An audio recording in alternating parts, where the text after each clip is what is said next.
Have you ever wondered who carried out the darkest deeds in Middle-earth? Savage and fearsome warriors, bred for war and terror, emerged from the deepest shadows. The Orcs, instruments of destruction, they served both Melkor, the primordial source of evil, and later his most loyal servant, Sauron. For countless ages, they propelled the relentless engines of war, leaving scars on the lands and hearts of elves, men, dwarves, and hobbits alike. Their bloodlust and cruelty seemed unending, casting a shadow over every corner of Middle-earth. But as the tides of fate turned and Sauron fell at the culmination of the War of the Ring, a pressing question emerged. What became of the Orcs in the aftermath of their master's defeat? Did any persist in their dark crusade, clinging to the vestiges of a shattered dominion? Or did some, perhaps touched by a faint and improbable hope for redemption, seek a path toward peace and a new existence? Greetings, brave wanderers of Middle-earth, my Govanen. Today we embark on a journey to uncover the fate of the Orcs, delving deep into the annals of history and the very essence of their being. In today's tale, we shall reveal the destiny of the Orcs in Middle-earth, tracing the threads of their existence from their dark beginnings to the uncertain paths they tread after the fall of their master. To truly understand their fate, we must journey back to the very dawn of their creation, uncovering the secrets that set the stage for the grand saga that unfolds across the ages. It is a tale woven with threads of light and shadow, of creation and corruption. Ilúvatar, the supreme being in Tolkien's legendarium, first conceived the grand design of the world through the music of the yore, a celestial symphony that brought into being the very fabric of existence. Among his creations were the Valar, the powerful spirits who descended into the world to shape and govern it according to Ilúvatar's vision. Yet, within this harmony, discord was sown by Melkor, the mightiest of the Valar, whose pride and desire for domination led him to rebel against Ilúvatar's designs. It was against this backdrop of cosmic conflict that the elves, the firstborn of Ilúvatar, were brought into being in Middle-earth. In that timeless hour, under a canopy of unblemished stars, the children of the earth awakened, the firstborn of Ilúvatar. By the starlit waters of Hvenen, the water of awakening, they arose from Ilúvatar's slumber, their spirits filled with wonder and awe. The elves opened their eyes to a world untainted, where the only light came from the twinkling stars crafted by Vada Elentari, the queen of the stars. They were beings of grace and beauty, destined to become the poets, artists, and lore-masters of Middle-earth. As they dwelt in silence by Hvenen, their eyes beheld the first glimmerings of the heavenly stars, and they began to name all things they encountered, weaving songs and stories that would echo through the ages. Yet unbeknownst to them, in the deep shadows that crept ever closer, the original Dark Lord Melkor nurtured a dark desire. Envious of the elves and filled with malice, he yearned to corrupt or dominate all that was good. He sought to create beings akin to Eru's children, to mock and mar the creations of Ilúvatar, but he lacked the flame imperishable, the secret fire that grants true life. Alas, the flame imperishable, the essence of divine life that could instill true being, resided solely within Eru's domain. Not even the mightiest of the Valar could access this sacred fire. Thus, Melkor, in his insatiable hunger for power and creation, found himself unable to bring forth life of his own making. Unable to create, he devised a darker, more insidious path. Corruption and perversion of that which already existed. He plotted to undermine Ilúvatar's designs by twisting the purest of beings into instruments of his own malice. Soon, in the shadows of Middle-earth, his malevolent gaze turned toward the elves. Any elf who ventured too far from their awakening grounds, lured by curiosity or the simple desire to explore, found themselves ensnared by Melkor's minions. These unfortunate souls were seized and spirited away to the dark and foreboding stronghold of Utumno, Melkor's fortress in the far north, where the light of the stars was but a distant memory. In the deep pits and dungeons of Utumno, the elves were subjected to unspeakable torments and sorceries, their bodies and spirits broken and remade to serve the will of the Dark Lord. Within Melkor's grasp, the captive elves underwent a harrowing and torturous transformation. Subjected to cruelties beyond imagining, their very beings were twisted and warped to conform to the Dark Lord's vile purposes. Their fair forms were marred, their minds poisoned with hatred and fear, and their immortal spirits shrouded in darkness. From this abhorrent perversion emerged beings almost unrecognizable, a grotesque and distorted reflection of their once fair and noble origins. Their eyes, once filled with the light of the stars, now burned with a sullen fire of malice. Their voices, which had sung the first songs of the world, were reduced to harsh cries and crude speech. Thus, the first Orcs were born, a mockery of the children of Ilúvatar, created through the most heinous acts of corruption. This act was not merely an affront to the elves, but a blasphemy against the very order of creation, a stain upon the world that would endure for ages to come. The existence of Orcs stood as a testament to Melkor's hatred and his desire to unmake all that was good and beautiful. This dark origin has led many to ponder the true nature of Orcs.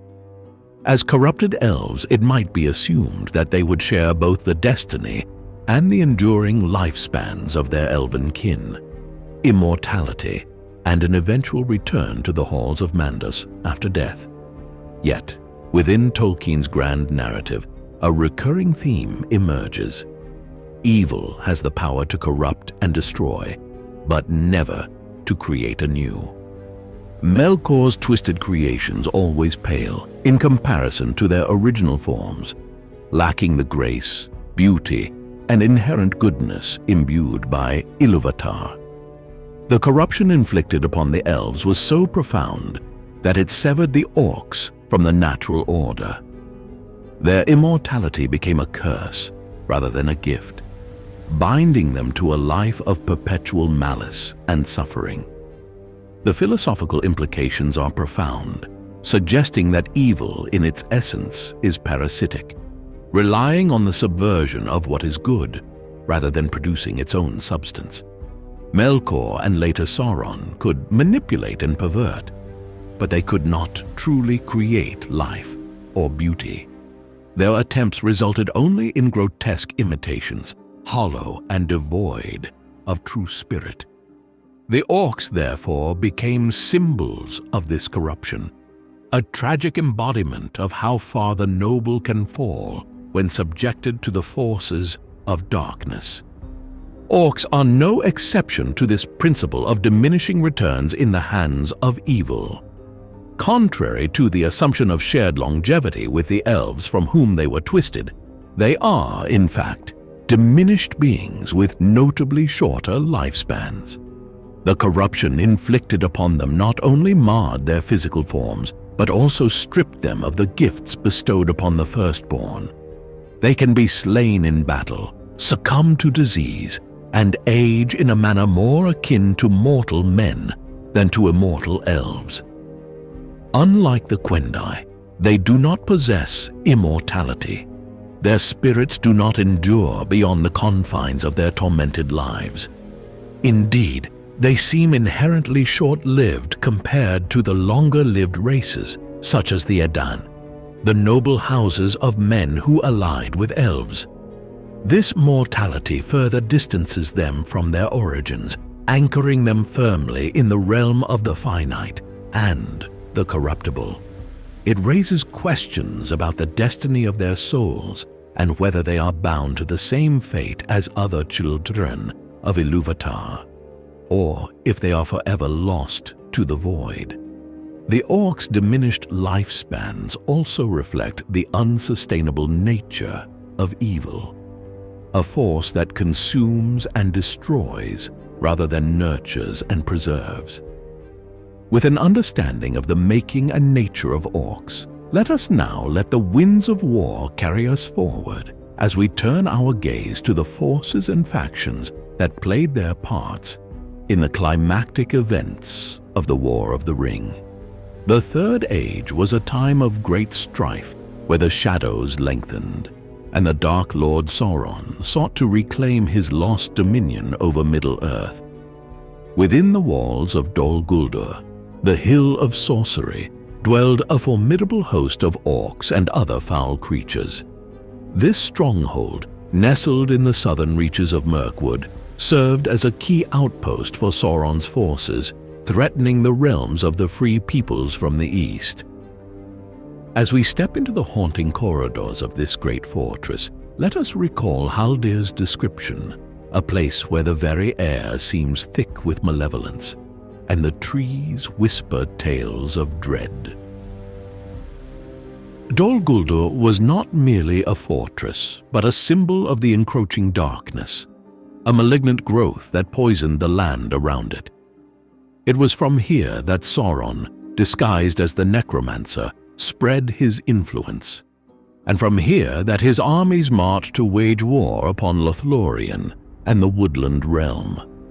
Upon a stony height stood Dol Guldur, a grim sentinel over the forest, where for long years the hidden enemy made his dwelling.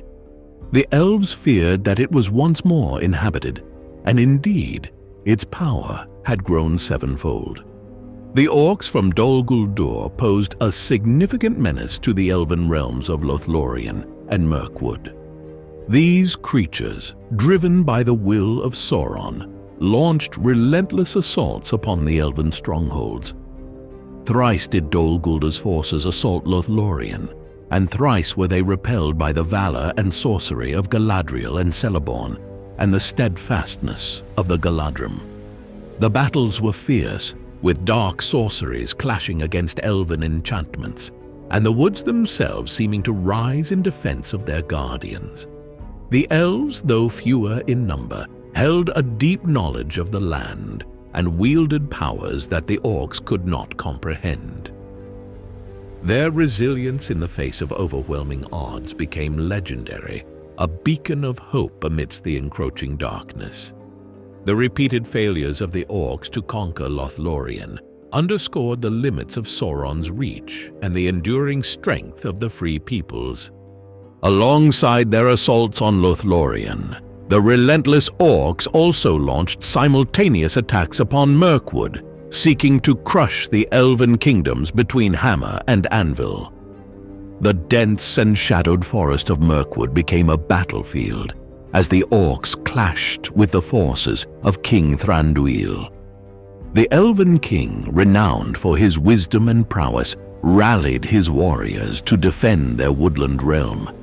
The clashes erupted deep within the forest's heart, where ancient trees bore silent witness to the fury of battle.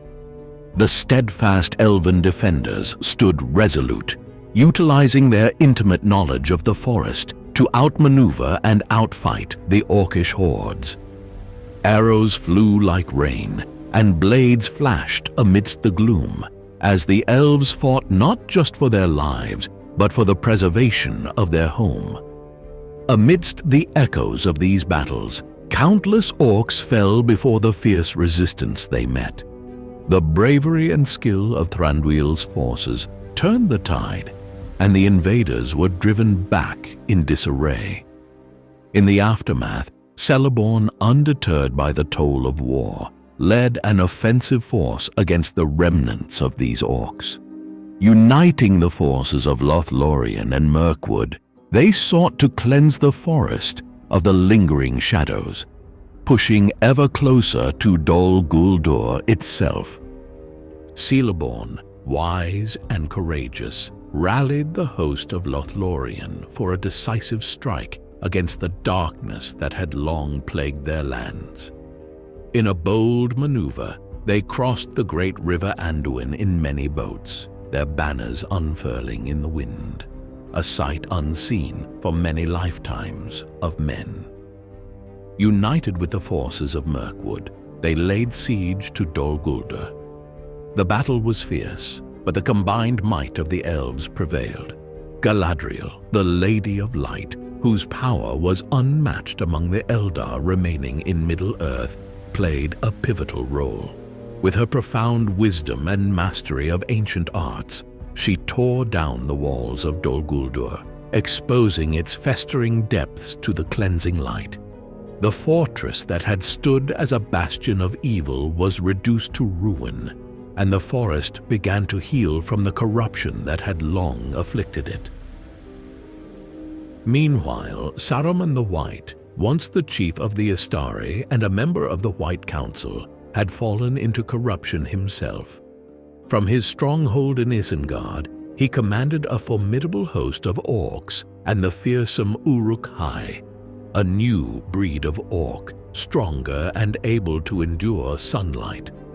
His treachery added a new front to the war as he sought to rival Sauron and claim dominion for himself.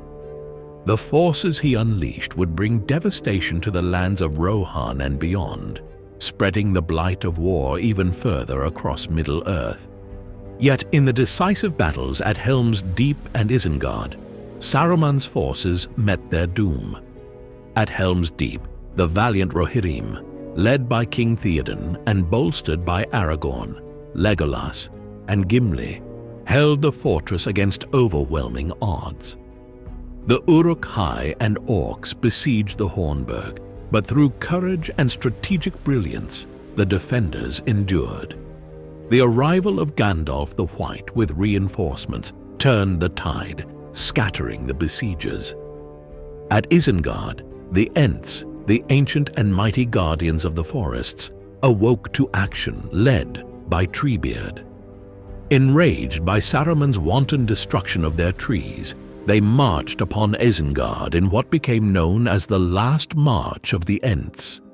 They laid waste to Saruman's stronghold, destroying his machines and flooding the valley. Between the fury of nature and the determination of men, Saruman's forces suffered crushing defeats, and no Orc was left standing in these regions. In the distant north, the Battle of Dale unfolded. The Easterlings, allied with Orcs and other creatures of darkness, clashed with the combined might of Erebor and the Kingdom of Dale. King Brand of Dale and King Dain, Ironfoot of the Dwarves, fought valiantly but fell in battle. Their sacrifices were not in vain, as their people rallied to repel the invaders. The forces of darkness were ultimately vanquished, but the cost was heavy and the scars of war lingered. In the depths of Moria, the ancient dwarf kingdom beneath the misty mountains, a band of Orcs lingered following the destruction of Durin's Bane, the Balrog that had long terrorized those halls. Tolkien offered few details on their ultimate fate, yet, while seeking fragments of lore that might reveal the fate of these Orcs dwelling in subterranean shadows, a faint glimmer of insight emerged from the annals of Middle-earth. It is said that in later years, the dwarves would return to Moria, reclaiming their ancestral home. The implication is that the Orcs were driven out or destroyed, and light once again filled the deep places of the world. And so, the line of Dain prospered. After the trials of war, the dwarves of the Lonely Mountain rebuilt and thrived, their wealth and renown of kingship renewed. In time, an heir of the house of Durin arose, Durin VII, who was prophesied to be the last of the Durins. With determination and ancestral pride, he led his people back to Khazad-dûm, the ancient realm of Moria. There, they reclaimed their halls, driving out any lingering shadows that remained. Once again, there was light in the deep places of the world. The flickering glow of forges, the ringing of hammers on anvils, and the melodious strumming of harps filling the air. The great cities beneath the mountains echoed with life and industry, as the dwarves delved deep into the earth, uncovering treasures and crafting wonders. This renaissance endured until the world grew old, and the dwarves, like all things, began to fade. The days of Durin's line came to an end, not with a cataclysm, but with a quiet passing into history. Their legacy, however, lived on in the works they left behind and the tales that continued to be told. And yet in the very heart of Mordor, a formidable host of orcs still dwelled. The plains of Gorgoroth teemed with legions of Sauron's servants, their numbers seemingly endless. As Aragorn led the host of the West to the Black Gate, in a bold gambit to distract Sauron and give Frodo and Sam a chance to reach Mount Doom, the fate of Middle-earth hung in the balance. The armies of men stood before the gates of Mordor, outnumbered and surrounded, yet resolute. Meanwhile, the ring-bearer approached the fiery chasm of Mount Doom, the only place where the One Ring could be unmade. In the climactic moments when the ring was cast into the fire, Sauron's power was undone. His Tower of Barad-dûr crumbled, the Nazgûl perished, and the shadow that had long threatened the world was lifted, deprived of their master's will that had bound and driven them. The orcs were thrown into chaos and despair. Thus, the creatures of Sauron, orcs, trolls, and beasts enslaved by dark magic, were thrown into utter disarray. Without the dominating will of Sauron to guide them, they ran hither and thither, mindless and desperate. Some, overwhelmed by the sudden loss of purpose and the weight of their own deeds, turned upon themselves or cast themselves into pits and chasms, ending their lives in acts of despair. Others fled, wailing and shrieking, seeking to hide in dark, lightless places far from the reach of the victorious armies of the Free Peoples. In the aftermath of Sauron's downfall, the orcs were left leaderless and aimless in a world that no longer had a place for them. Yet a resilient faction among them chose a different path. Drawing upon a tenacious will to survive, these orcs fled into the obscurity of Middle-earth's hidden corners. Deep forests, high mountains, and subterranean lairs. They sought refuge where they might avoid the wrath of their enemies and perhaps rebuild their strength. For the orcs had weathered the storms of downfall before. After the defeat of Morgoth in the First Age, they had persisted, committing evil deeds unbidden for their own dark purposes. Their capacity to act independently, driven by hatred and a desire for destruction, meant that they could continue to be a blight upon the world, even without a Dark Lord to command them. Moreover, history had shown that orcs could continue to live and breed, perpetuating their ravages and plunders even after the overthrow of their dark masters. The centuries between the First Age and the War of the Ring saw orcs persisting in various regions, such as the Misty Mountains and the Grey Mountains, troubling the Free Peoples with raids and acts of malice. Thus, the possibility remains that surviving orcs, perhaps seeking refuge in the deep caves and hidden valleys of the Misty Mountains, endeavored to endure and sustain their race in the wake of Sauron's demise. Freed from the oppressive fear and control that once bound them to their dark master, a profound question arises. Could any among them harbor a desire for repentance or a different way of life? Was there any spark of goodness within their tormented souls, or were they irredeemably bound to the path of evil? The nature of the Orcs' will and capacity for change is a complex and nuanced subject, touching upon themes of free will, predestination, and the corrupting influence of evil. It invites us to consider whether beings created through corruption can overcome their origins, and what it means for the broader tapestry of Middle-earth's history. A compelling and revealing glimpse into the Orc psyche emerges from a passage in Asterisk, the Lord of the Rings Asterisk, where two Orcs, Shagrat and Gorbag, engage in a conversation that offers rare insight into their thoughts and desires. They speak of a yearning to escape the constant warfare and to find a place where they could settle on their own terms, free from the control of the big bosses like Sauron. They imagine gathering a few trusted companions and setting up somewhere with good plunder available, reminiscing about the old times, when perhaps they had more autonomy. This humanizing exchange invites us to ponder the complexities of their nature. Is this a genuine longing to abandon their malevolent ways, or is it rooted primarily in self-preservation and a desire for personal gain? Could Orcs harbor the capacity for goodness, or at least the desire for a life not entirely defined by servitude and conflict?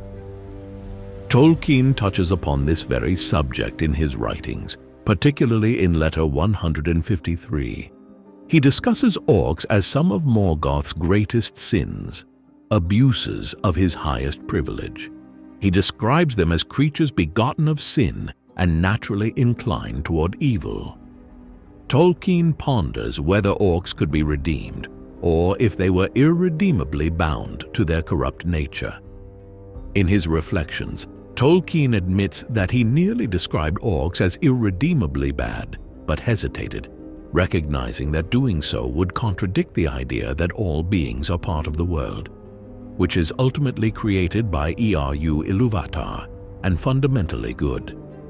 He suggests that even Orcs, through their mere existence, are encompassed within the greater tapestry of creation. This passage implies that the notion of Orcs finding redemption is not entirely implausible within Tolkien's theoretical framework. However, while the possibility of Orcs repenting exists in theory, it appears more a subject of theological speculation than a practical reality within the narrative. Tolkien also asserts that Orcs are naturally inclined toward evil, leading us to believe that the most likely outcome is that any Orc surviving the War of the Ring would continue to live out their days with hatred and resentment in their hearts until the very end. After all, there were long periods in Middle-earth's history when no great wars were fought. During these times of relative peace, it might be imagined that some of the more intelligent and less cruel Orcs could have sought ways to survive without constant conflict. Perhaps they could have retreated deeper into the wilds or even attempted, however unlikely, to trade or coexist with men or other races. However, there is no evidence of such interactions in Tolkien's writings.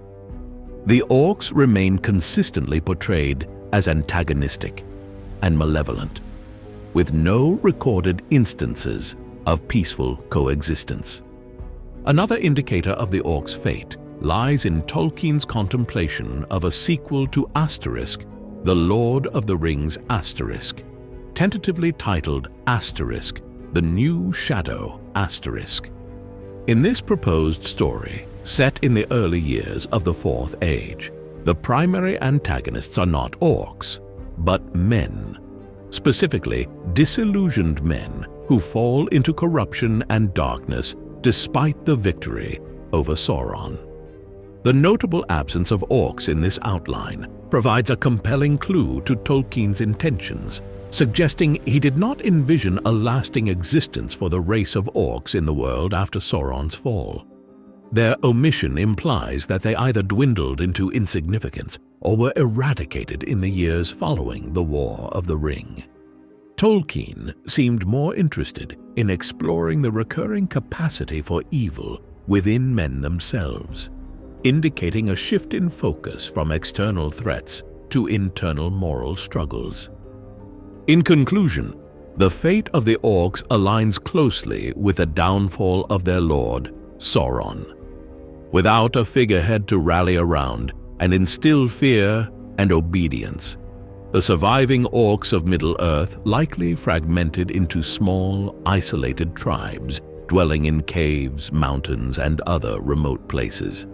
Their inherent hatred and ill will toward men and other races would never fade, fueling occasional acts of violence and banditry. However, these hostile tribes would not endure long as the Age of Men dawned. With the rise of Aragorn as King Elessar and the unification of the kingdoms of Gondor and Arnor, the realms of men thrived and expanded. The restoration of peace and the rebuilding of once war-torn lands would have led to increased exploration and settlement. Any orc settlements or incursions would not go unnoticed or unchallenged. The men of the West, along with their allies among the elves and dwarves, would have been vigilant in rooting out remaining threats to their newfound peace. Over time, the orcs would have been hunted to the brink of extinction, their numbers dwindling with each passing generation. The resilience of men and their determination to secure a safe future for their descendants would have ensured that the scourge of orc kind was eventually wiped from the face of the earth. The orcs would be banished to the annals of history, remembered only in tales and songs as the embodiment of an evil that was overcome. Their eradication represents both a cleansing of the lingering darkness from Middle-earth and a poignant reflection on the cycle of violence and the possibility, or impossibility, of redemption. In reaching this conclusion, I find myself pondering the moral implications of such an outcome. Does the systematic eradication of the orcs represent a ruthless genocide? Or is it an inescapable destiny required to remove as much of Morgoth's lingering influence from Arda as possible? The question invites a deeper reflection on the nature of evil and the capacity for mercy. In Tolkien's works, themes of pity and compassion play crucial roles, most notably in Gandalf's counsel to Frodo regarding Gollum. Gandalf urges Frodo not to be too eager to deal out death and judgment, reminding him that even the most wretched beings may have a part to play that cannot be foreseen. Applying this perspective to the orcs challenges us to consider whether they too might have deserved some measure of pity. Were they wholly irredeemable, or could there have been a path, however unlikely, toward redemption or coexistence? It raises questions about the ethics of collective punishment and whether the actions taken against them were justified or necessary evils. Tolkien's narratives often emphasize the importance of individual choices and the potential for change. Yet the orcs remain largely static in their portrayal as embodiments of corruption. This dichotomy invites us to examine how we pass judgment upon those we deem worthy of death and whether our actions align with the virtues of mercy and justice.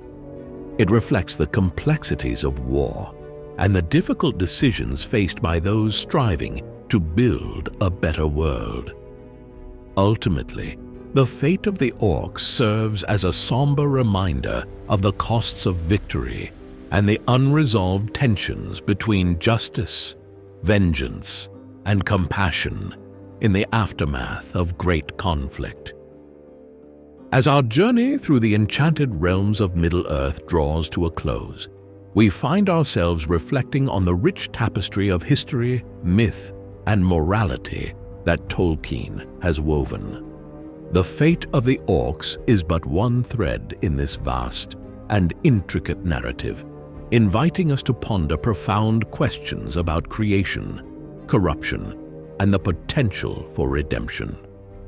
From the starlit awakening of the elves by Cuiviénen to the tumultuous battles of the War of the Ring, we have traversed epochs of wonder and darkness.